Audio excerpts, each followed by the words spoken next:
Guys, what's happening today? You can barely see me because I'm kind of blending in with the Jeep. All right, so today's video, we are going to discuss where we are, what we're doing, what's coming up. So, as you can see, I have the fenders on, lights in.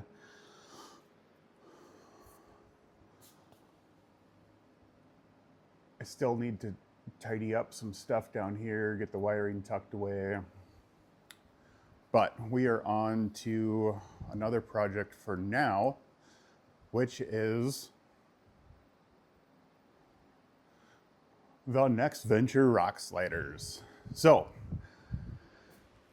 today is grinding day again.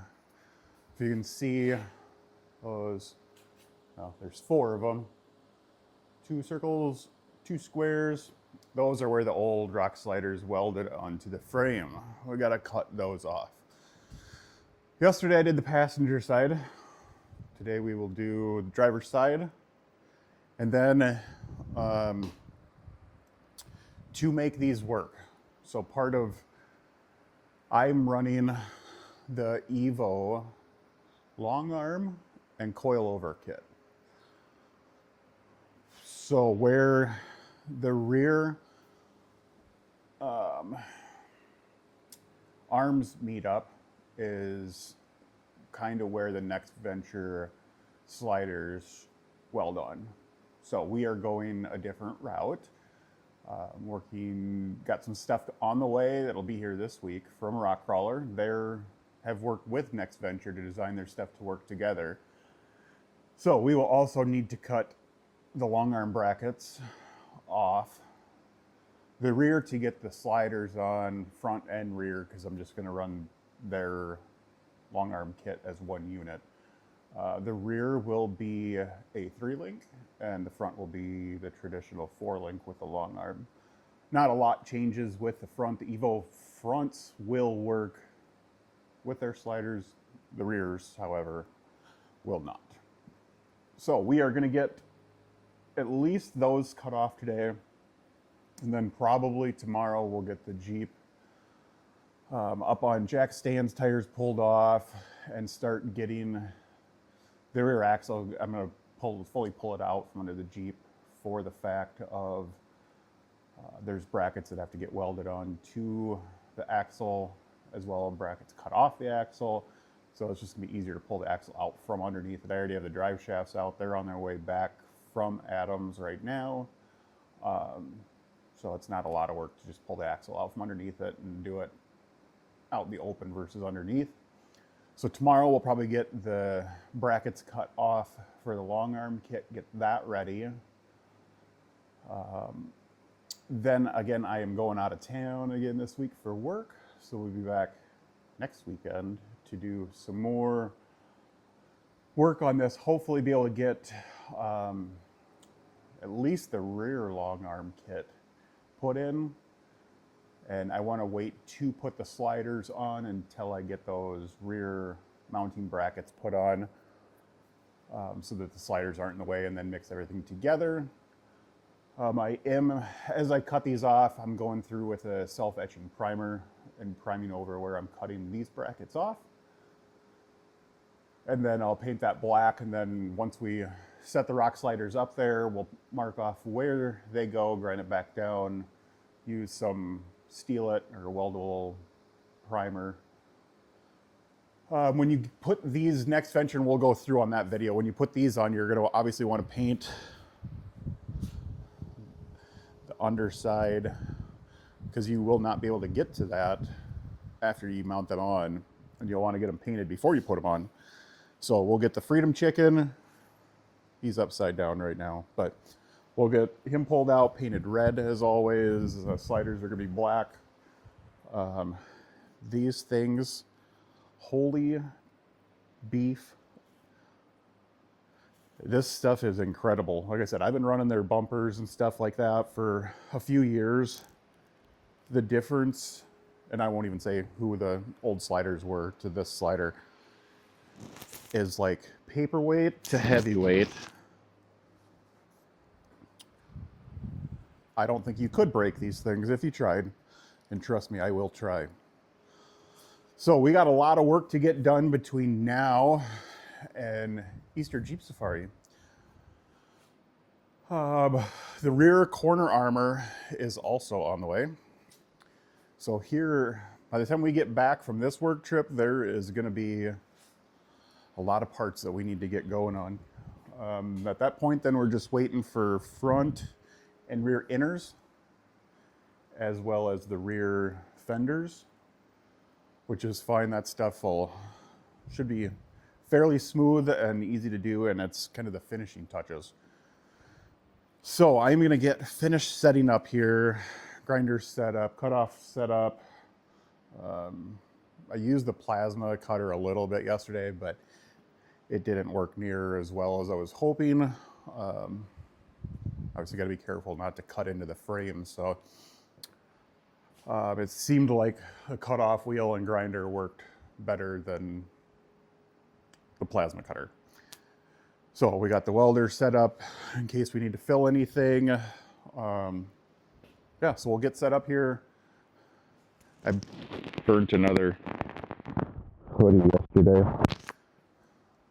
There's a lot of those that go through that way. So I'll actually put the welding coat on today. So we'll get set up and we'll be back in a minute. I'm gonna probably put you guys just on the time lapse because it's just gonna be really loud and not a lot to see for a while. So we'll go that route and be back in a minute.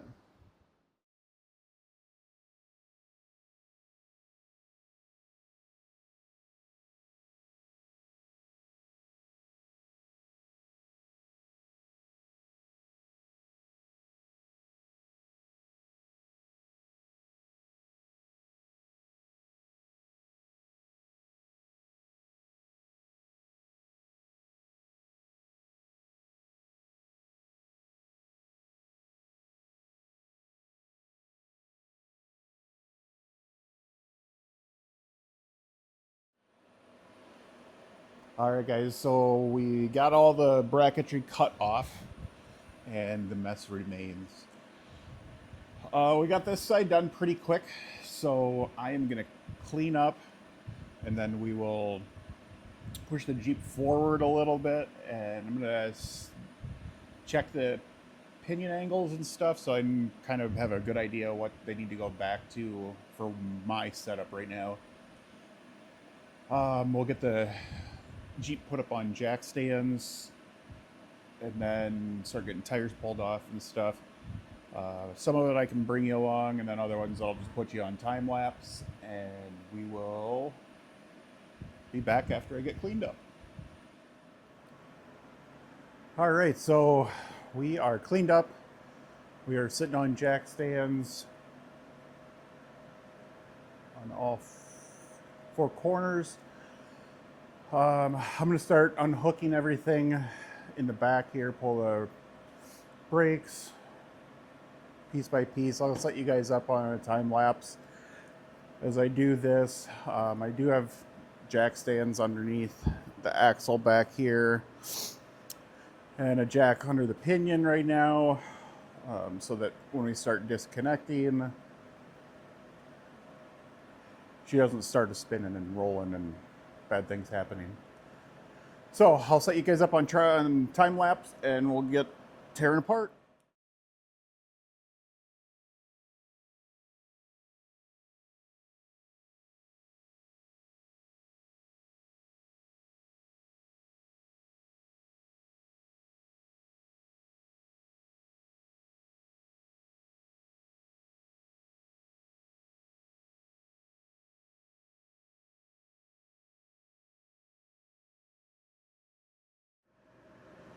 All right, guys, so we are getting close to having everything unhooked.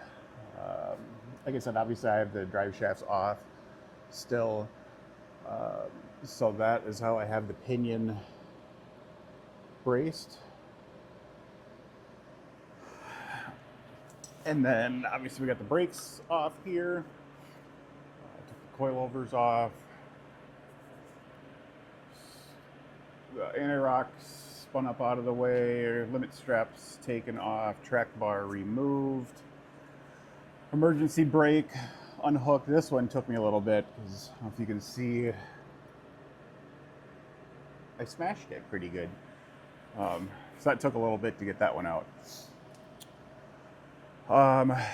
Other side arms are off, so we are going to pull these last two arms off, and then the drive shaft is completely free. Locker cables, I already unhooked that. I unhooked the breather. So we should be good to go here to pull these last two links off.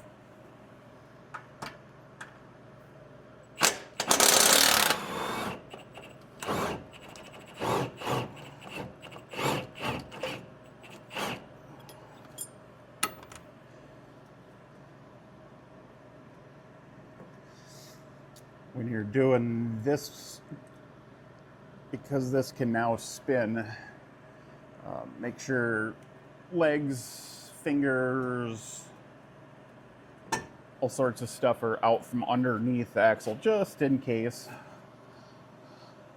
And this is the part that I wanted to take a second and talk about, because as long as you have wrenches, you don't need all the power tools, and obviously I'm not doing it on a lift.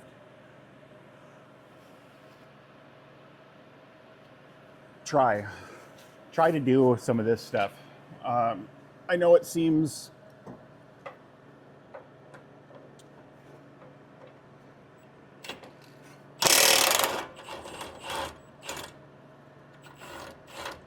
it can seem overwhelming, but that's how you learn, is doing. You know, obviously I wouldn't start at this point of welding and all that stuff, but don't be afraid to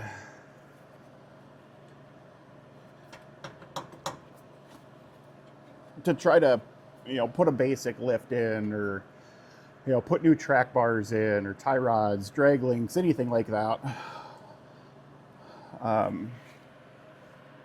It's the only way you're going to learn is to try. And as I've told my wife many a times, the amount of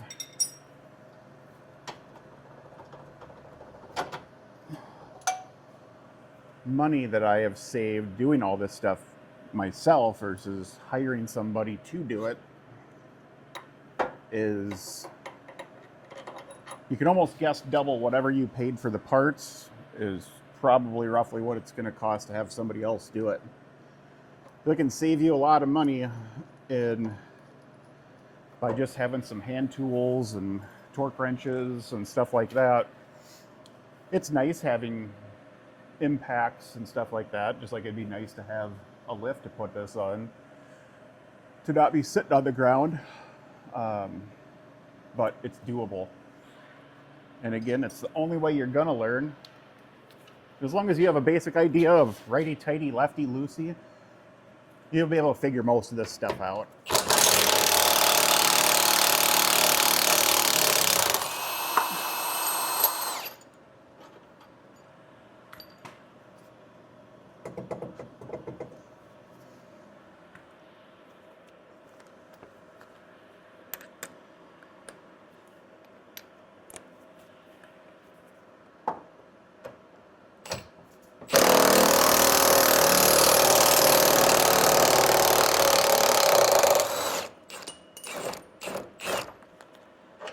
Again, power tools are nice, but I could sit here for an hour and get this bolt out,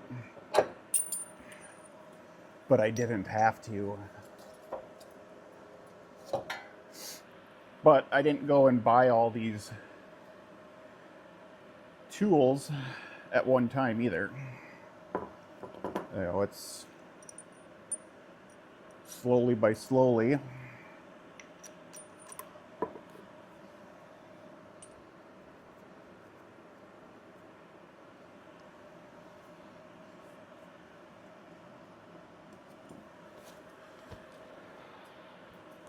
And then I am marking all of these. So this one is driver, rear, upper, and then this is the frame side. Because whether I decide to sell these or whatever, they're all marked.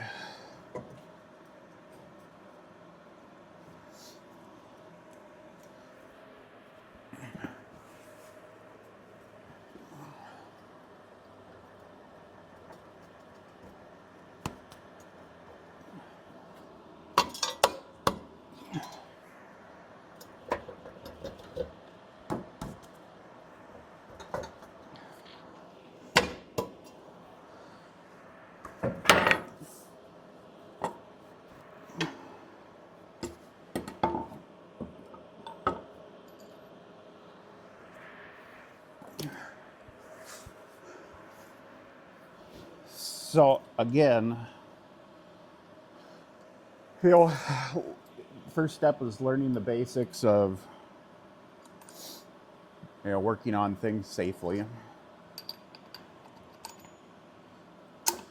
Having jack stands in all the appropriate locations and so on and so forth. Tools, ask questions. It's like even this, if you want to, part of why I wanted to do this channel, because I do all this stuff, I enjoy working on my Jeep. Like, this is probably just as much of a hobby as it is wheeling it.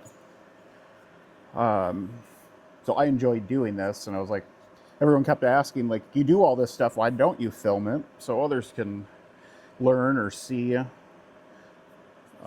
Driver, rear, lower frame. So I figured I'd start filming a little bit, but even, if you don't have somebody that's knowledgeable on how to work on vehicles, message me in the chat and say, hey, I have a question about this, that, or whatever. I have no problem giving some advice or whatever the case may be. So, like I said, I enjoy working on it.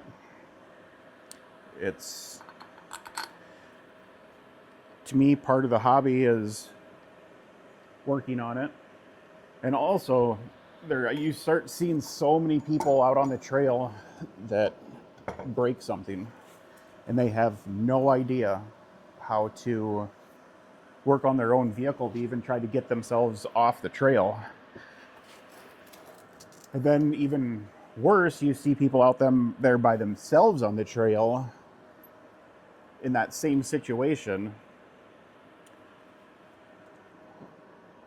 There was a gentleman out at Trail Hero a few years ago, and he blew a hydraulic line on his power ram assist, and I went over to make sure he was okay, needed any help or anything. And he's asking me questions, can I drive it like this? And I'm like, no. I'm like, do you have any tools with? He's like, no. He's like, I just bought it like this, and I'm out wheeling it. I don't work on vehicles. Luckily, some other people came along that had some parts and stuff, were able to help him, but you can get yourself into a lot of trouble by not knowing how to work on your vehicle too. So, yeah, if you have questions, whatever, put them in the chat or whatever, and we can figure things out.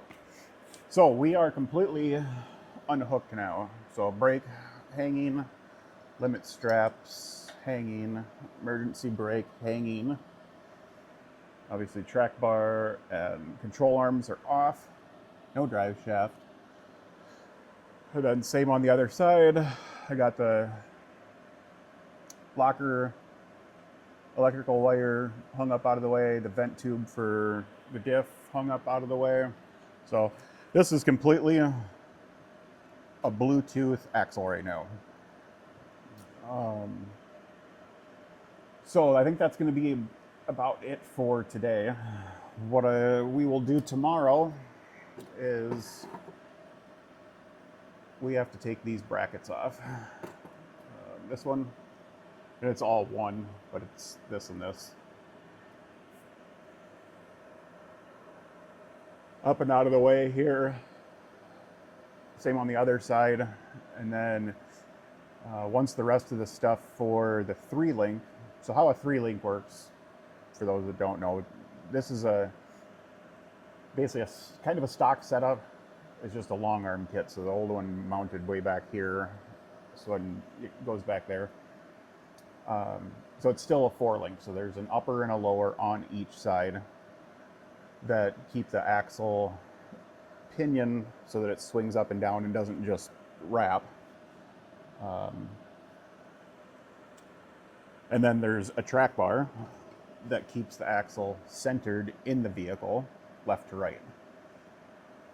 So what a 3-link does is it eliminates one arm on each side. So you have one arm here, one arm on the other side that connects here. And then, let me get under here, I'll show you where.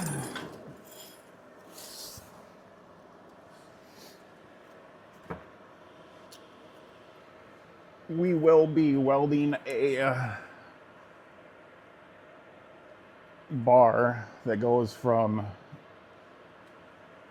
I believe this one to this one, and then we'll have the third arm for the 3-link that will run from this bar, and we will have to weld a bracket onto. I'll have to do some trimming and stuff because I've already trussed my axle, but there's a brace that goes on, and your 3rd link will mount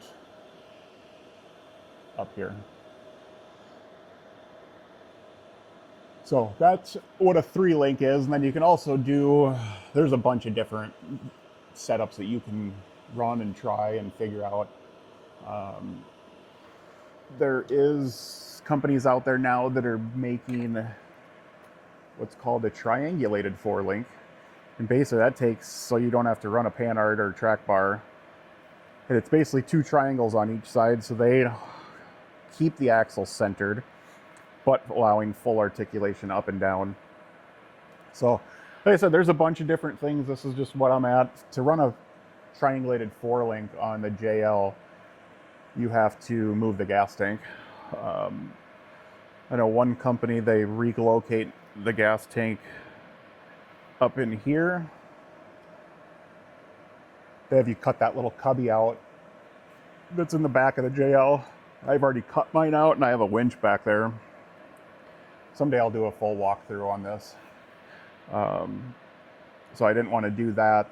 The other one, I think, goes up on the opposite side of where the gas tank is now, but it's a much smaller tank. I didn't want to do that. So right now we're just do a 3-link for now. And again, that's the nice part of when you learn to be able to do this stuff yourself. You can change things whenever you want to change things. All right, well, I'm gonna get cleaned up and tools put away for the night. We will be back tomorrow and get these brackets cut off. That'll probably be it for the week, and then I'll have to do editing to get this video posted before I head out of town for the week. So, thanks for watching, guys. Please like, subscribe, share. Again, I want to be able to help anybody do this type of stuff as they want to learn. So till tomorrow, we will see you later. All right, we are back. Good morning. So this morning we are going to get started cutting these brackets off. Now, this one we will be using plasma cutter a little bit. I'll spin you around here in a second to show you what exactly we're cutting off and how we're going to have to do it. So these brackets here tie into the body mount as well. They're welded here. They're welded inside here, again to the body mount, and then all the way back into here and on the bottom. So what I am going to do, I am going to get the plasma cutter out and kind of cut it off of the body mount here, and probably just cut this off as well, just to make it a little bit easier to get to stuff. But again, I'll put you either on some time lapse, or maybe I'll show you using the plasma cutter. I don't know, we'll see. But yeah, we'll get going and see where today takes us. All right, I'll bring you along for a couple cuts. Probably going to be a little loud because the compressor's going to kick back on and the plasma cutter's making noise, but we'll bring you along for a couple cuts this way, and then I'll put you back on time lapse stuff.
There's one of them removed.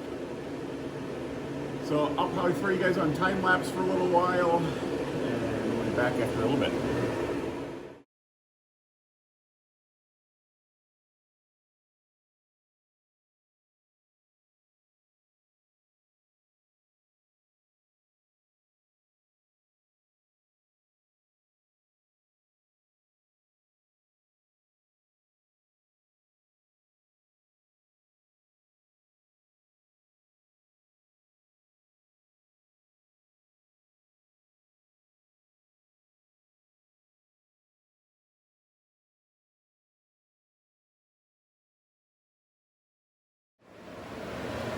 All right, guys, so we got this side done.